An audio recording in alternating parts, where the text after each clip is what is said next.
დღეს მოგიყვებით პატარა sneak peeks ჩემს დილანდელ მედიტაციაზე.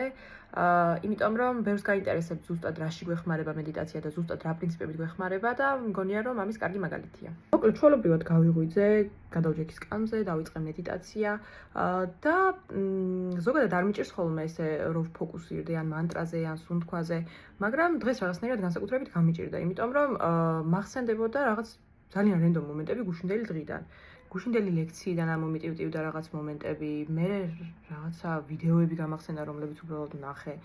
და რაღაც მომენტში მავიწყდებოდა კიდეც, რომ საერთოდ მედიტირებდი, იმდენად ჩამithრია ამ ფიქრებმა. როცა ამას მივხვდი, ბუნებრივია დავინტერესდი, რა ხდება მეთქი, რატომ მიტივტივდება ეს ფიქრები ესე აქტიურად. და მედიტაციის დროსვე რომ დავუფიქრდი, მივხვდი, რომ ისეთი მომენტები მახსენდებოდა გუშინდელი დღიდან, რომლებიც რაღაცნაირ ემოციურ მნიშვნელობას ატარებდა ჩემთვის. ანუ ჩემმა ტვინმა ყველაფერი არ დაიმახსოვრა გუშინდელი დღიდან, დაიმახსოვრა მხოლოდ ის ნაწილები, რომლებიც ჩემთვის ემოციურად მნიშვნელოვანი იყო, თუნდაც ოდნავ.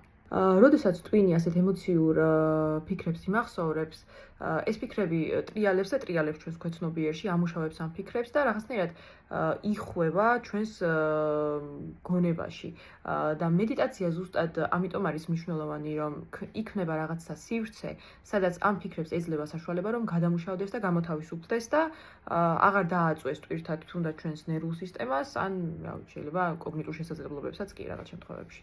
ამიტომ შემდეგზე როცა იმედიტირებ ან უბრალოდ რაღაცაზე ჩაფიქრდები, დააკვირდი რა აზრები მოგდის თავში და დაუსვი შენ თავს შეკითხვა, რაიმე ემოციურ მნიშვნელობას ხომ არ ატარებს ეს აზრები ჩემთვის. ამ აზრების უბრალო ამოცნობაც კი ძალიან დიდ შეღავათს გაუკეთებს შენს ნერვულ სისტემას. დამიწერე კომენტარებში თუ გქონია მსგავსი მომენტი და შენ თავისთვის გითქვამს, რომ ამაზე საერთოდ რატო გამეფიქრა.